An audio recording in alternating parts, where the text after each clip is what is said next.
हर किसी को खेल कूद के महत्व को समझना चाहिए, आगे बढ़ चढ़ के इसमें हिस्सा लेना चाहिए, तभी हम एक सफल जीवन सोच सकते हैं। कार्यक्रम को आगे बढ़ाते हैं। एक समय था जब लोग कहते थे पढ़ोगे लिखोगे तो बनोगे नवाब और खेलोगे कूदोगे तो होगे खराब, पर अब ऐसा नहीं है। बदलते समय के साथ लोग खेल के महत्व को भी समझने लगे हैं। पुरुष हो या महिला, बच्चे हो या युवा, सभी इस क्षेत्र में आगे बढ़ रहे हैं और अपनी पहचान बना रहे हैं। आज के कार्यक्रम में हम खेल से संबंधित बहुत सारी बातें करेंगे और इस विषय पर बात करने के लिए हमारे बीच जो खास मेहमान मौजूद हैं वो नेशनल हॉकी प्लेयर रह चुके हैं। ये नेशनल लेवल हॉकी कोच भी रहे हैं और इन्होंने अंपायरिंग भी की है। साथ ही आपको बताएं, ये अभी accountant general audit Patna office में ऑडिटर भी हैं। एक और ख़ास बात इनके बारे में आपको बताएं, इलेक्ट्रॉनिक्स के क्षेत्र में इनका एक विशेष रुझान है। इनसे बहुत सारी बातें करेंगे, तो आइए स्वागत करते हैं योगेश कुमार जी का। सर, कार्यक्रम बिहार बिहान में आपका बहुत स्वागत है। Thank you. सर, सबसे पहले आपसे जानना चाहेंगे, जिस समय आपने हॉकी खेलने की शुरुआत की, उस समय अगर बिहार की बात करें खास करके, तो हॉकी का क्रेज़ उस टाइम उतना नहीं था बिहार में। आपने कैसे सोचा कि इस खेल को लेकर आगे बढ़ना है, ये खेल मुझे खेलना है और आगे चल के लोगों को सिखाना भी है? कुछ बताएं। मेरा रूरल बैकग्राउंड था, तो गांव में फिजिकल एक्टिविटी ज़्यादा होती थी। जब पटना में आया तो क्रिकेट, जैसे अमूमन हर गेम में यहाँ ज़्यादा पॉपुलर क्रिकेट है, तो शुरुआत क्रिकेट से हुई। उसमें कुछ विवाद हुई, बहुत लंबी कहानी है। तो उसके बाद हुआ कि नहीं, अब क्रिकेट कैप्टनशिप की भी बात थी, तो जो कैप्टन बनना था जिसको, वो अपना उसका बैट था, वो बैट लेके चला गया, तो विकेट से हम लोग बॉल के साथ कुछ कुछ करने लगे। पसीना निकला तो हमको लगा कि ये दमदार खेल है, इसमें आज कुछ करना चाहिए। तो जैसे होता है ना, पुराना लकड़ी और पेड़ से डाल तोड़ के हम लोग शुरू किए और उसके बाद स्टार्ट हुआ तो अच्छा लगा और बहुत कम उम्र में ही हम कुछ कुछ अचीव करते चले गए। बिहार में बहुत ज़्यादा हॉकी का उस समय क्रेज़ था नहीं, बड़ा सबको अटपटा लगता था कि हॉकी और भी बिहार में। लेकिन 1980 मास्को ओलंपिक में हमारे बिहार से 2-3 लोग थे जो हॉकी में गोल्ड लेके आए थे और दानापुर में ही थे, तो उनसे नज़दीकी हुई। उसके बाद उनका हेल्प मिला और देखते देखते फिर हम नेशनल लेवल पे आए और उसके बाद का जो जर्नी है वो बड़ा ड्रामेटिक है। 91 में हम एजी ऑफिस ज्वाइन किए एज ए स्पोर्ट्स कोटा और उसी साल आई इंजरी हुई। तब तक खेल से काफ़ी ज़्यादा लगाव जुड़ाव हो चुका था, इससे अलग हम हो नहीं सकते थे। अब एज ए प्लेयर तो हम आगे जा नहीं सकते थे, तो हम सोचे कि चलो कोच बन जाते हैं और उसके बाद कोच का सिलसिला शुरू हुआ और आगे बढ़ते चले गए। जी, और साथ ही सर, जैसा कि अनामिका ने शुरुआत में ही कहा, एक लाइन कही थी कि खेलोगे कूदोगे तो बनोगे खराब, पढ़ोगे लिखोगे तो बनोगे नवाब। कहीं ना कहीं लोगों की ये सोच है। मैं आपसे ये जानना चाहूँगी, खेल में आज लोग बहुत सफल भी हो रहे हैं, अच्छा कर रहे हैं और इसके एक बहुत बड़े उदाहरण आप भी हैं। आज आप कोच हैं, काफ़ी लोगों को सिखा भी रहे हैं, तो इस क्षेत्र से कैसे आपका जुड़ा हुआ? और साथ ही मैं आपसे ये भी जानना चाहूँगी, जो भी लोग खेल में अपना करियर बनाना चाहते हैं लेकिन उनका घर परिवार से सपोर्ट नहीं मिलता है, उन लोगों को क्या कहना चाहेंगे आप? सच में ये पुरानी कहावत हो चुकी है, खेलोगे कूदोगे होगे खराब। अब सब कुछ सारा परिवेश बदल गया, अब प्रोफेशनलिज्म आ गया है और आप अगर स्पोर्ट्स में एक सर्टेन लेवल पे आ गए तो नौकरी तो पक्की है। और जाहिर सी बात है कि अगर आप इंटरनेशनल लेवल पे अच्छा कर रहे हो तो फिर ग्लैमर भी है, पैसा भी है और फिटनेस भी है। इससे बेहतर और कुछ नहीं हो सकता है कि आप हमेशा स्वस्थ रहेंगे, है ना। तो खेल से जुड़ना चाहिए, खेल से ही विदेशों में हमारा राष्ट्रीय ध्वज फहरता है। आप ऐसे देखिएगा, कभी भी तिरंगा दूसरे देश में आप नहीं फहरा सकते हैं, लेकिन खेल के माध्यम से, चाहे वो ओलंपिक हो, वर्ल्ड कप हो, एशियन गेम हो, वहाँ जब तिरंगा फहरता है, लहराता है, तो उससे हमें गर्व होता है। तो बार बार हम रिक्वेस्ट करते हैं, खासकर आज के दिन, ये अंतर्राष्ट्रीय ओलंपिक दिवस है और संयोग से अगले महीने हमारा पेरिस में ओलंपिक का भी अभियान शुरू हो रहा है, कि लोग इससे जुड़ें। इसमें बहुत अपॉर्चुनिटी है, गेम भी काफ़ी हैं और अपॉर्चुनिटी भी काफ़ी है। और अब क्या है ना कि पुरानी बात नहीं है कि लकड़ी के डंडा से हॉकी खेलते थे। अब आप शुरू करो, हर तरह का सपोर्ट आपको मिल रहा है, क्योंकि सरकार का बहुत ज़्यादा इस पे ध्यान है। तो हम तो अनुरोध करेंगे, जिस गेम में रुचि हो आप आइए। और ये नई पीढ़ी के लिए इसलिए भी ज़रूरी है कि वो जो स्क्रीन टाइम उनको कम करना है तो ग्राउंड पे जाना पड़ेगा। तो पेरेंट्स से भी मेरा रिक्वेस्ट है कि वो बच्चों को ग्राउंड पे ले जाएं, नहीं तो फिर सारा दिन टीवी और मोबाइल में उनका आने वाली पीढ़ी बर्बाद हो जाएगी। इसलिए बहुत इंपॉर्टेंट है कि आप घर से ड्राइंग रूम से निकाल के उनको ग्राउंड पे थोड़ा समय ले जाइए। जी जी। सर, हमें ये पता चला है कि लड़कियों को भी आपने खेलने के लिए बहुत प्रोत्साहित किया हॉकी।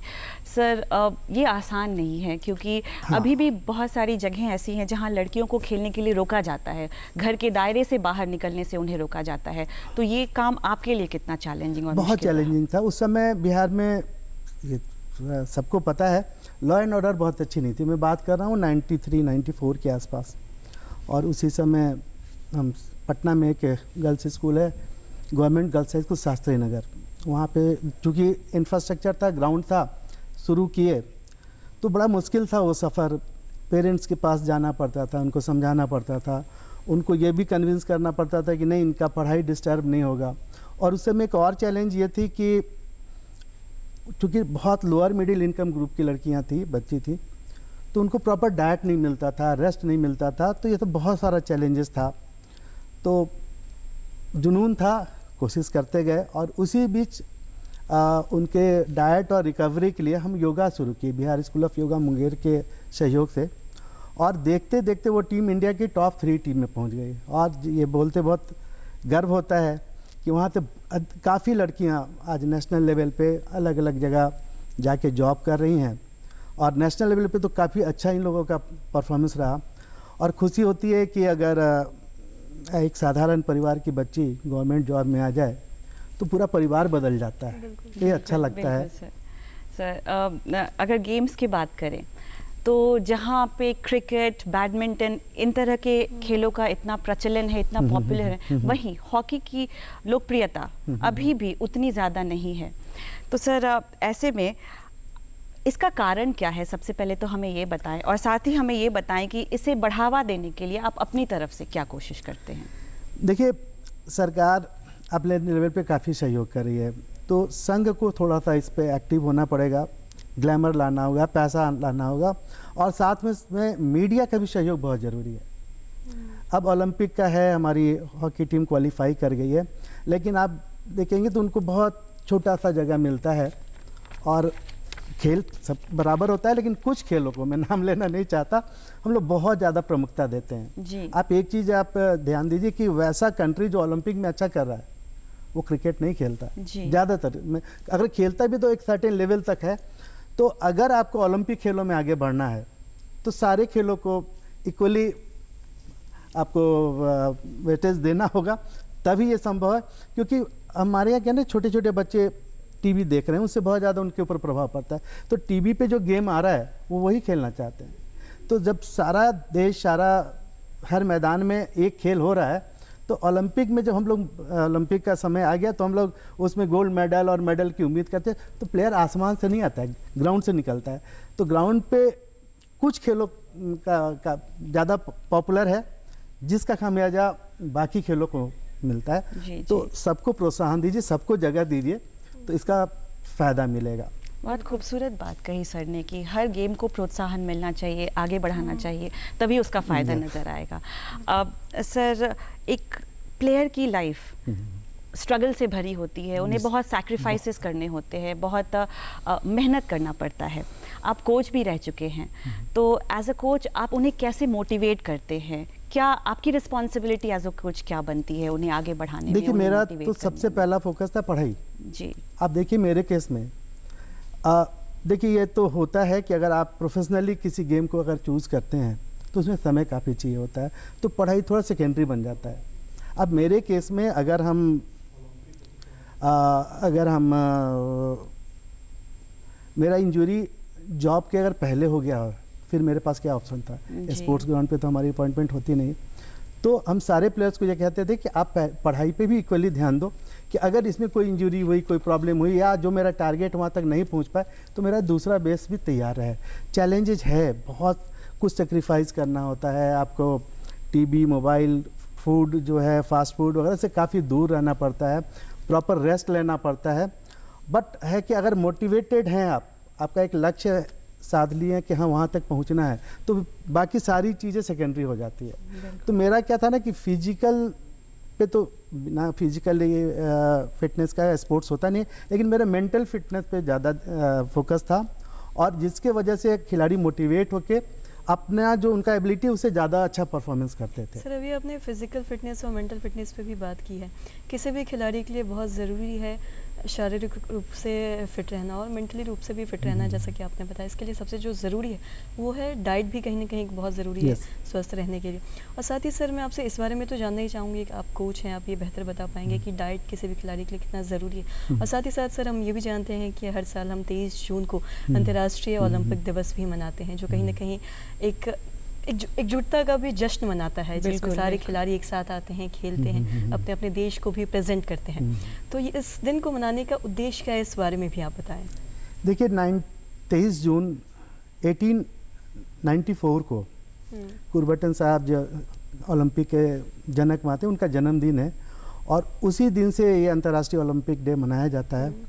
और इस बार बिहार के लिए एक अच्छी खबर है। हम लोग को बहुत अफसोस होता था कि मेडल टैली में तो नहीं, हम लोग पार्टिसिपेट भी नहीं कर पाते थे ओलंपिक में, है ना। तो अफसोस लगता था कि इतना बड़ा राज्य है और हमारा कोई भी पार्टिसिपेशन नहीं है।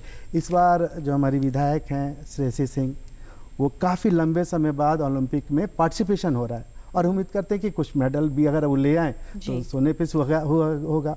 हमको लग रहा है कि आखिरी मेडल 1980 मास्को ओलंपिक में बिहार से 2 लोग थे, मनोहर टोपनो और सिल्वानुस डुंगडुंग, उनको मिला था। और जहाँ तक मानसिक हेल्थ और डाइट की बात करिए, तो ये इतना इम्पॉर्टेंट सब्जेक्ट है कि इस पे हम काफ़ी लंबे समय से काम करते करते एक बुक मैंने तैयार की है, yoga for sports and fitness, कि किस खिलाड़ी को कौन सा आसन करना चाहिए जिससे उनका परफॉर्मेंस इम्प्रूव करे। तो ये बुक अब फाइनल स्टेज में है, और हमको लगता है इससे काफ़ी लोगों को फ़ायदा पहुंचेगी। बिल्कुल सर, बहुत खूबसूरत, बहुत। और साथ ही सर आप हमारे कार्यक्रम में आए, आपने काफ़ी चीज़ों के बारे में हमें जानकारी भी दी, और साथ ही अंतर्राष्ट्रीय ओलंपिक दिवस मनाने का जो उद्देश्य है इस बारे में भी आपने हमें बताया, काफ़ी चीज़ों के बारे में बातचीत भी की। इसके लिए बहुत बहुत शुक्रिया सर आपका। बहुत धन्यवाद सर। Thank you.